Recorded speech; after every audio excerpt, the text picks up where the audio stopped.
Pessoal, tudo bem com vocês? Tudo certo? Bom, mais um Drops Entre Vozes aqui, né? Aquele material especial que a gente grava, né, sobre o jogo da semana, o jogo do dia, o jogo da rodada do Campeonato Brasileiro, analisando um pouquinho do adversário, trazendo nada mais, nada menos do que quem está por dentro do adversário, né? Não adianta eu, o Alexandre Ernest, o Leandro Bias ficar fazendo tese aqui sobre o Atlético Mineiro, se a gente tem o Henrique André, né, jornalista, setorista do Galo no jornal Hoje em Dia. E, cara, né, ele tá por dentro, ele sabe muito mais do que a gente está aqui para entender como é que é esse Atlético Mineiro, esse confronto importante do Inter, que não é mais o líder do Campeonato Brasileiro, mas é o confronto do Inter, vice-líder, contra o Atlético Mineiro, que é o terceiro colocado neste momento, e vem de uma derrota para o Botafogo fora de casa. Já agradecendo a presença do Henrique André, desejo saber como estão os meus amigos, Alexandre Ernest e Leandro Bess, tudo certo com vocês por aí? Tudo bem, né? Tudo tranquilo. Encarando a geleira de Porto Alegre, né? Mas vamos lá, né? Certamente o Henrique não tá com esse gelo todo em BH. É verdade. Mas, Henrique, tudo bem? Pessoal, prazer estar falando com vocês. Não, aqui tá 21 graus e a gente tá batendo queixo. Mineiro sente frio assim, então já acordando aqui, não, tá frio demais. Coloquei uma blusa, tirei aqui agora porque a janela tá fechada, mas tá frio, 21 graus. Acordamos com 4 graus já aqui, Henrique. Nossa, Henrique, eu moro em Montreal, né, cara? Então, às vezes dá esses 21 graus com menos na frente, assim, sabe? Então, eu fico imaginando que vocês iam bater queixo aqui com menos 21 graus. Aí é choque térmico na hora. Mas eu vou perguntar, Henrique, o que a gente pode esperar do Atlético Mineiro no Beira-Rio? Pois é, olha, vamos combinar uma coisa aqui. A única pergunta que vocês não podem me fazer é em relação à escalação, né? Porque eu vou estar falando mentira. Ninguém tem certeza do que o Sampaoli vai querer para esse jogo contra o Inter, e jogo nenhum, na verdade. Mas eu acho que ele pode voltar aí com um esquema de 3 zagueiros, até para segurar o ímpeto do Inter, né? Porque são características parecidas, né? Do Kudê e também do Sampaoli, da questão das linhas altas, de tentar marcar ali a saída de bola. Então, eu acho que vai ser um jogo bem interessante, né? E como a gente falava antes de começar, é aquele jogo para 7-7, 8-8, né? Porque as defesas, né, a gente está vendo que estão muito expostas. O Atlético, né? Nesse momento, a gente tem a dúvida ainda se o Sacha viaja ou não. Na minha opinião, eu acho precoce uma estreia, porque ele estava em litígio com o Santos, não vinha treinando. A gente sabe que está sem ritmo de jogo. Então, eu acho que não deve começar entre os 11, mas pode ser uma opção do Sampaoli para esse jogo. E o Atlético precisando voltar a vencer, né? Se quiser continuar brigando pelo Campeonato Brasileiro, fez altos investimentos para isso. Então, esse jogo em Porto Alegre é essencial. E a gente está vendo que a torcida faz falta, né, gente, nesse início de Campeonato Brasileiro, porque os campos estão neutros. Então, assim como vocês poderiam estar falando que o Inter aqui em BH viria para buscar a vitória, eu acho que está dando uma maior tranquilidade para as equipes não ter a pressão das torcidas, né? Até a favor, porque aqui o Atlético a gente acha que não viraria aquele jogo contra o Corinthians se a torcida do Galo estivesse no estádio, porque já teria vaiado o Keno e outros jogadores ainda no primeiro tempo. Então eu acho que com esse campo neutro o jogo está muito em aberto e promete ser um grande duelo contra o Inter. A gente já falou sobre isso aqui em umas outras lives. É muito interessante tu ter também a mesma visão que nós, né? Da questão de como o público não estando no estádio é bom para os dois, né? Não tem a pressão, não tem aquela questão psicológica do futebol, né? E a gente aí levantou um debate, enfim, que se isso aí é bom, se isso é ruim, né? Que o psicológico do futebol às vezes é 70%, 80% do jogo, né? Então, interessante isso que tu trouxe para nós. Mas o Sampaoli, tu acha que o que o Sampaoli está fazendo no Galo agora é pelo Sampaoli, é pela questão dos investimentos? O Galo se acertou? O que me disseram daí, das pessoas que eu falei daí de Minas, é que é o seguinte: o Sampaoli é o dono do clube hoje. É mais ou menos por aí? Bom, eu sou totalmente contra um certo endeusamento que está havendo por parte da torcida, por parte até da imprensa com o Sampaoli. Eu acho que na minha opinião, o melhor treinador do Brasil hoje, tá? Até mesmo com o Jorge Jesus no Flamengo, né? Antes mesmo da saída, eu já achava o Sampaoli pela questão das ideias. Mas eu acho que ele erra também. Acho não, tenho certeza, né? A gente pode lembrar do Cueva, que foi um pedido dele. O próprio Sacha foi preterido por ele no início do Santos. Então eu acho que ele não é 100% de aproveitamento das ideias. Então eu acho que não pode ser dono do clube. Não chamaria de dono do clube, até porque hoje o Atlético tem como diretor de futebol um cara que conhece, né, do riscado ali. E eu acho que o que o Sampaoli está fazendo em questão de reforços, até saiu na imprensa, né? Ele ameaçou deixar o Atlético caso não trouxesse tantos reforços. Eu acho que isso foi combinado, né? A vinda dele para o Atlético foi combinada principalmente com os parceiros. Como vocês sabem, no Sul, o Atlético tem o Rubens Menin, que é um multimilionário, um empresário muito bem sucedido que quer investir no Atlético, já falou que não vai cobrar juros, é um atleticano que tem essa condição. Então, eu acho que o Sampaoli sabe disso e fala assim, olha, não vai trazer não, então a gente não vai ser campeão. Eu acho que rola uma espécie de chantagem emocional, viu, Alexandre? Eu acho que não é o dono do clube, porque eu acho que o Atlético é maior. O Atlético, né, teve Reinaldo, Ronaldinho, inúmeros jogadores, inúmeros treinadores, como Tele Santana e outros também, e eu acho que todos eles são menores que o clube, né, gente? Assim como acontece aí no Inter. Então eu acho que uma pessoa não pode ser maior que o clube. Eu acho que ele só tá aproveitando a situação, sabe? Bom, os caras me deram aval, me deram um cheque praticamente em branco, eu vou cobrar. Ele fez isso no Santos. Então é uma característica do São Paulo. Ele é inquieto, ele pega o telefone e liga para os jogadores. A gente sabe Torço para que o Atlético não pague essa conta de telefone, viu, gente? Porque ele liga para muita gente. Eu tenho muito contato com jornalistas argentinos, jornalistas paraguaios, venezuelanos, e todo dia me manda uma mensagem. Olha, Henrique, tô sabendo aqui que o São Paulo ligou para o fulano, o São Paulo ligou para o ciclano. Então, ele faz isso de praxe, né? Que é uma coisa também que eu já acho errada. Acho que já é o papel do diretor executivo, no caso, o Alexandre Matos. Agora, ouvindo o Henrique falar, parece que ele está falando do Cudê, né? O Cudê também, semanas atrás, fez um dramalhão argentino, né, dizendo que poderia pegar o boné e ir embora, enfim, se não gostava do jeito dele trabalhar, enfim, também liga para jogadores. São culturas muito parecidas, né? Tanto que o Cudê disse na última coletiva aí que é muito amigo do Sampaoli, que o Sampaoli ajudou muito ele no começo da carreira também, enfim, vai ser um encontro fraternal entre os dois aqui no Beira-Rio. Agora eu te pergunto, Henrique, para mim, Inter e Atlético são clubes muito parecidos, com histórias muito parecidas, né? Não ganham um Brasileirão há 300 mil anos, né? Enfim, glórias e desgraças também, muito semelhantes, me parece.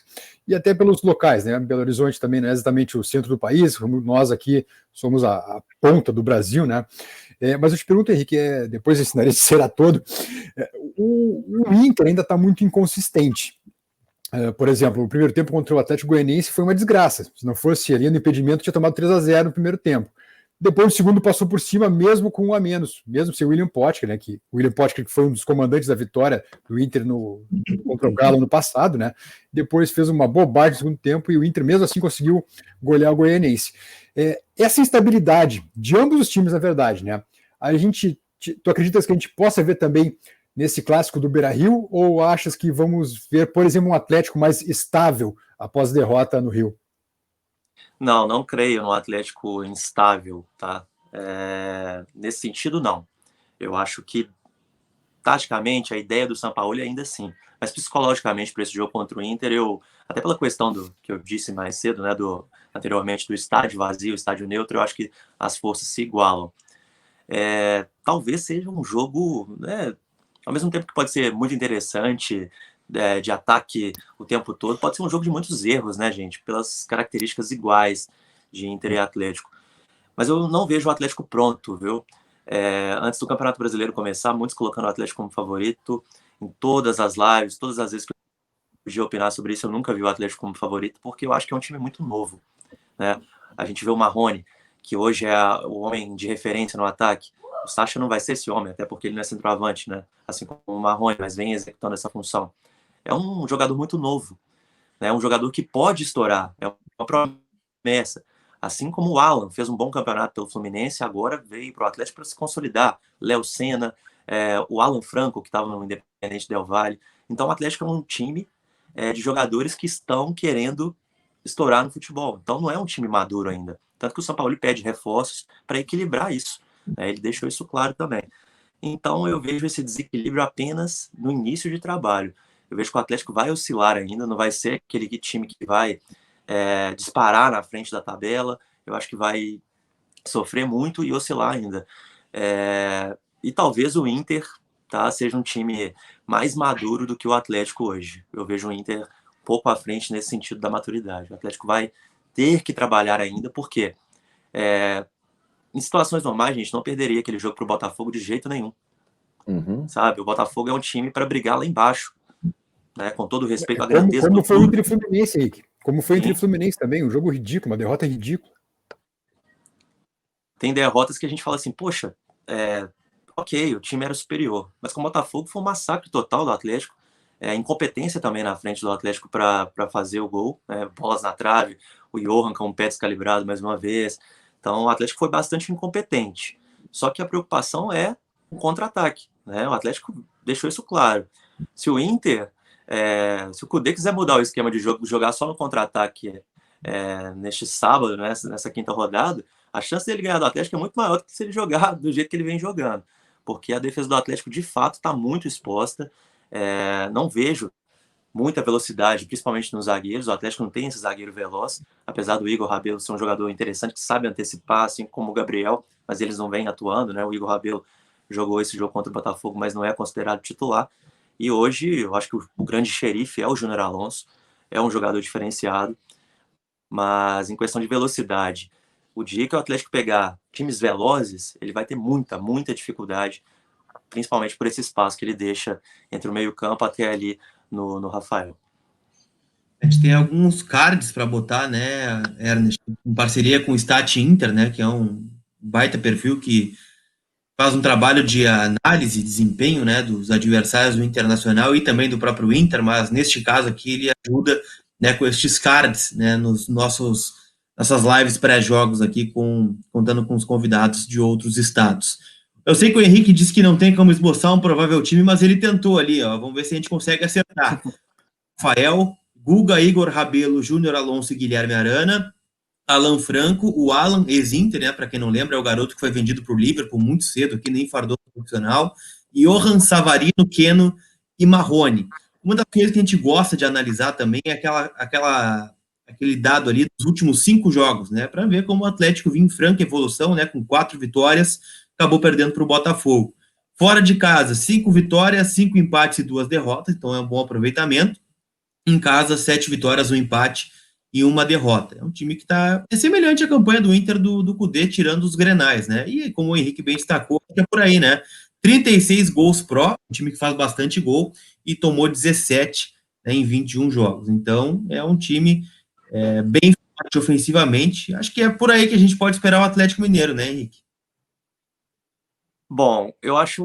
Vamos lá, gente. Esses números são um pouco mentirosos, né? Apesar de os números não mentem, mas eu acho que o que está por trás deles pode enganar. Esses números considerando a temporada inteira, né, Lucas? Então, vamos lembrar que o Atlético foi eliminado da Sul-Americana pela União, da Argentina, né? Ainda com o Dudamel. Foi eliminado pelo Afogados, da Copa do Brasil. Então, eu acho que é passar uma borracha nisso. Esse não é o Atlético que vocês vão ver pela frente, que vai estar no Beira-Rio nesse sábado. Eu acho que a gente tem que considerar da era Sampaoli. Né, o Atlético, a partir da era Sampaoli, que começou o primeiro jogo dia 14 de março, contra o Vila Nova, em Nova Lima, Campeonato Mineiro, 3-1. Beleza, primeiro jogo. Não dá para ter a cara do Sampaoli ali ainda. Então vamos considerar o Atlético nos 3 jogos que fez contra o América no Campeonato Mineiro, que eu acho que já foi um teste mais pesado contra o Lisca, que vocês conhecem tanto, né? Então, a partir daí, eu acho que já dá para ver um pouco do Atlético, porque nesse meio do caminho pegou o Patrocinense, que também é uma equipe que veio totalmente remontada no Campeonato Mineiro. Os jogadores estavam dispensados com a pandemia, fizeram um junta ali para ter time, para cumprir tabela no campeonato. Então eu acho que tem que considerar os jogos contra o América e esse início no Campeonato Brasileiro, claro, né? Dessa escalação, eu colocaria o Mariano na direita. o Guga vem sendo bastante questionado, principalmente pela marcação. Tem até um meme rolando no Twitter do Guga perdendo na corrida para o árbitro do jogo contra o Botafogo. Não sei se vocês viram. Então, eu acho que pode ser. Eu A acho que internet é maravilhosa, né, cara? Não, cara. Aí não tem como nem defender, viu, gente? O jogador do Botafogo no contra-ataque e o árbitro ganhando o Guga na corrida. Eu sinceramente, não consigo nem armar uma defesa para ele aqui. Mas eu apostaria no Mariano, tá? Ou no esquema com 3 zagueiros, dessa escalação, perdão, que vocês colocaram aí. Não sei se vai insistir no Keno. O Keno tomou todas as decisões erradas contra o Botafogo. O Savarino entrou no segundo tempo no lugar do Marquinhos, e é um venezuelano que atuava nos Estados Unidos, que, sinceramente, eu sou muito fã, viu, gente?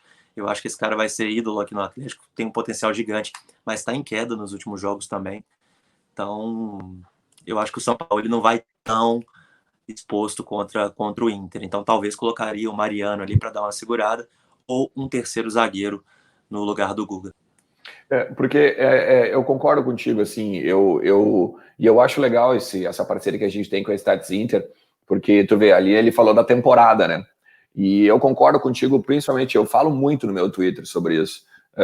Números, às vezes, podem maquiar alguma coisa, né? Tu pega o jogo da semana passada, por exemplo, que o Inter meteu 3 no Atlético Goianiense.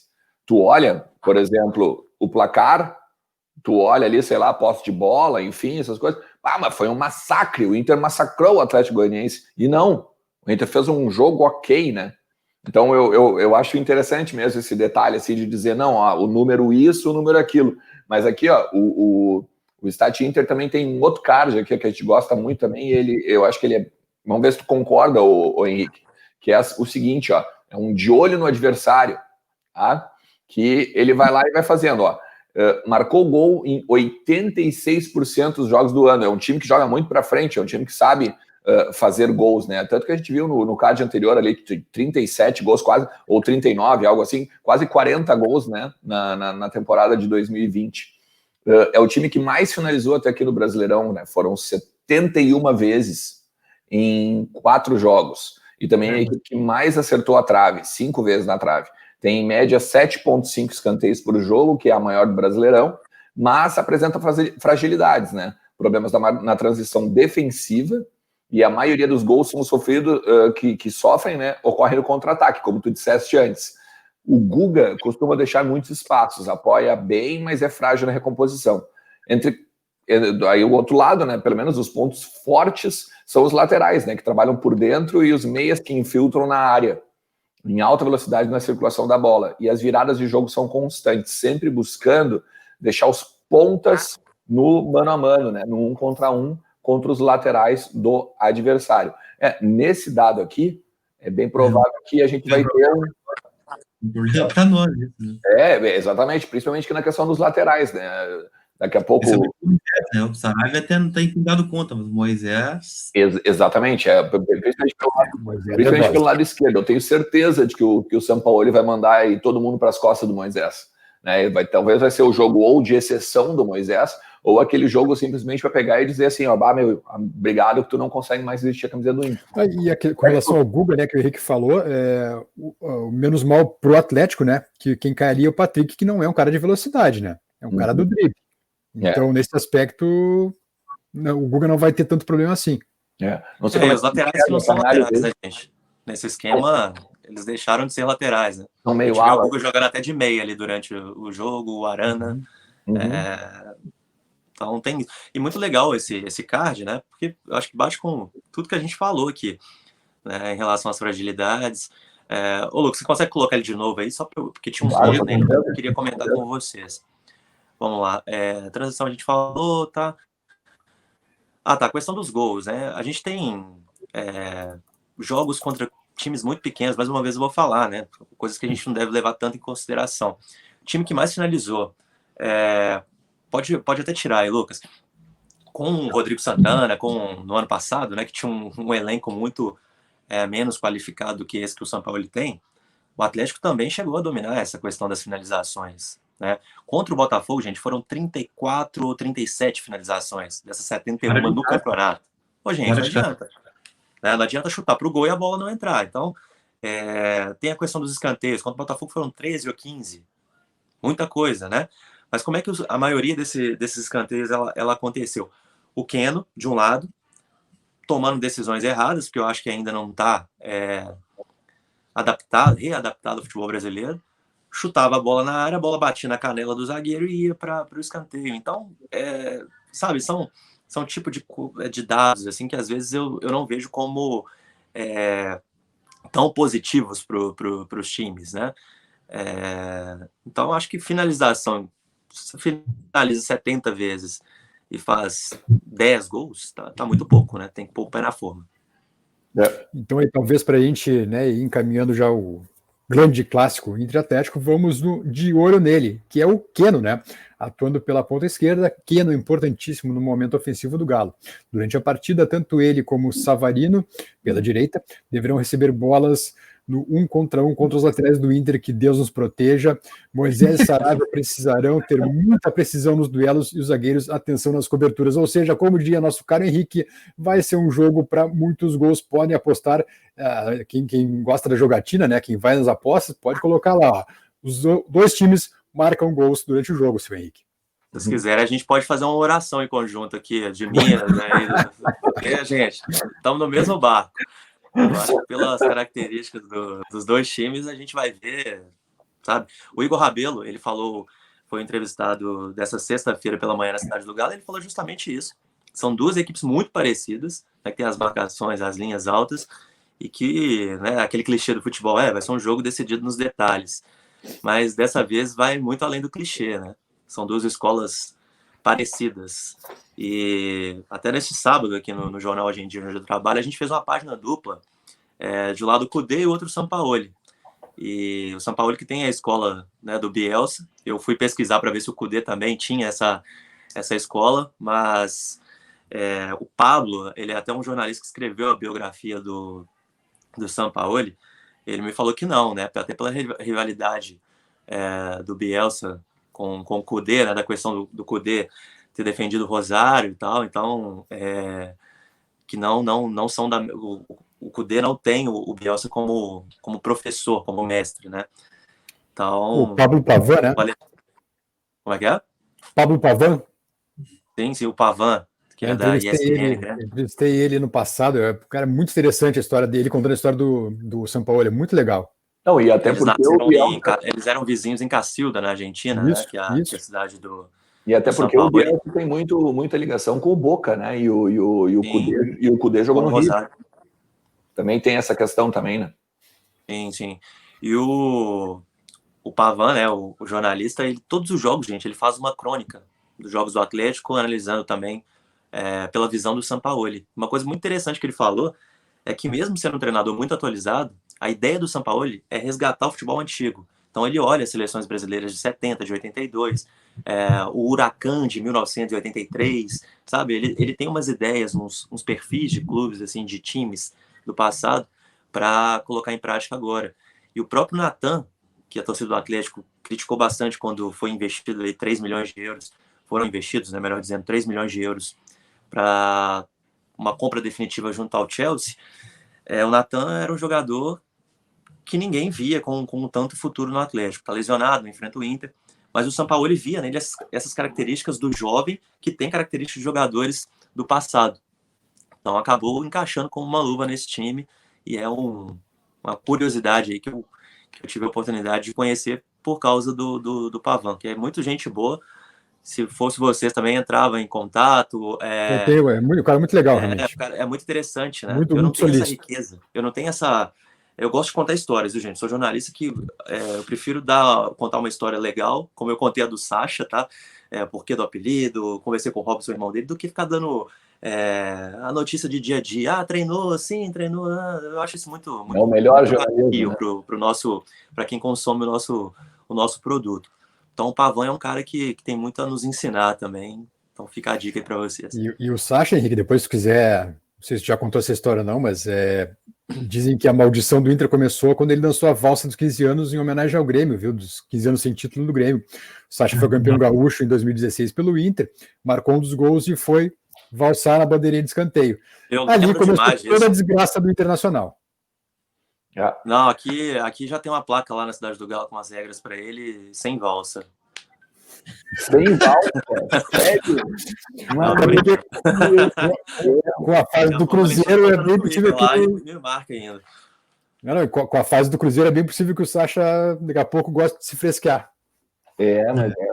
Mas é que aí, sei lá, eu não vou entrar no detalhe da valsa, mas eu acho que, claro que é tudo folclore, né? Mas eu acho legal, eu curti, foi legal. Mas eu gostei, exatamente. Agora gostou tanto que travou. Futebol é corneta também, entendeu? Futebol, por exemplo, tem uma galera que fala comigo, mas tu corneteia no Twitter lá e depois não quer ouvir. Não, cara, eu quero ouvir. É aí que tá. Em nenhum momento eu reclamo que os caras me corneteiam no Twitter, porque, digamos, futebol é flauta, né, cara? Futebol é diversão, entretenimento. Eu achei sensacional do Sacha. E isso só mostra a ligação quando o jogador ele faz algo como essa valsa, por exemplo, ele mostra que ele está ligado ao redor, ele mostra que ele está, digamos, vestindo a camisa mesmo, de corpo inteiro, sei lá, eu não sei o que vocês acham disso, mas enfim, talvez seja outro momento de debate, mas eu gosto do Sacha, pelo menos, né? Só sobre Clube Irmãos ainda, né? Só para lembrar que o Inter tentou o São Paulo em 2015, né? Aquela famosa viagem a Santiago, e que o Natan também esteve nos planos do Inter, mas acabou nos concretizando por falta de pilas. No hay plata. Não hay plata para nada, senhor. Luca, não hay plata. Henrique, para a gente encerrar, como é que o pessoal colorado faz para te acompanhar? Pô, mas já acabou? Foi muito cedo, o papo foi bom. São 27 minutos já, cara. Eu sempre digo aqui que a gente vai falando, a gente não vê o tempo passar, mas é assim, eu já tenho quase meia hora de papo, meu parceiro. É que o nosso Drops é um Drops de Itu. Um Drops de Itu. É quase um documentário na Netflix. Netflix. O Lucas me falou assim, Henrique, vamos bater um papo rapidinho ali, 20 minutinhos? Aí eu achei que ele tinha colocado um 0 a mais, né? Porque eu pedi ele para gravar um vídeo de 2 ou 3 minutos. Aí eu fui brincar, ele, não, Henrique, é pro YouTube. Mas passou rápido demais, gente. Primeiro, foi um prazer gigantesco falar com vocês, trocar ideias. Eu acho que esse intercâmbio é muito legal. Tem muito torcedor que tá perdendo a essência e a definição do que é fazer jornalismo, né? Eu acho que tem espaço para todo mundo, tem espaço para o youtuber torcedor, mas que desde que ele traga também informação e conteúdo, né? E a gente não quer concorrer, a gente que é da imprensa tradicional, a gente não quer concorrer com ninguém, a gente só quer que as pessoas saibam a diferença, né? E aqui em Minas a gente está tendo muito isso, que as pessoas não estão entendendo, que às vezes a gente, por exemplo, esse intercâmbio que eu estou fazendo com vocês, muitos enxergam como um trabalho de espião, que eu estou ajudando o Inter. Não, eu estou fazendo meu papel de jornalista. Eu não sou assessor do Atlético, né?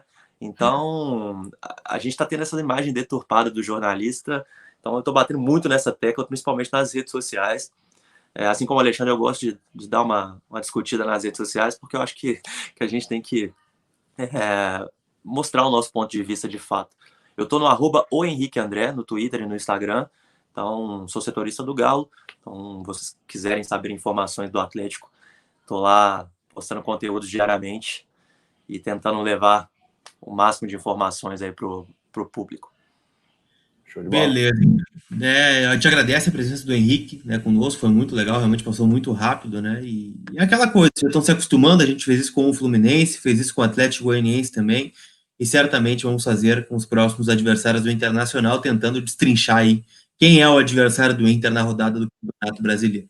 Vai lá. Ô, Lucas, e também a gente tem um canal no YouTube, é o canal Breno Galante. Toda segunda-feira a gente faz um programa que chama Papo de Setoristas. Então a gente recebe pessoas ligadas ao Atlético e durante a semana tem um Papo de Galo, que a gente recebe também pessoas ligadas, jornalistas ou youtubers ligados aos times adversários, né, para a gente ter esse papo que a gente está tendo.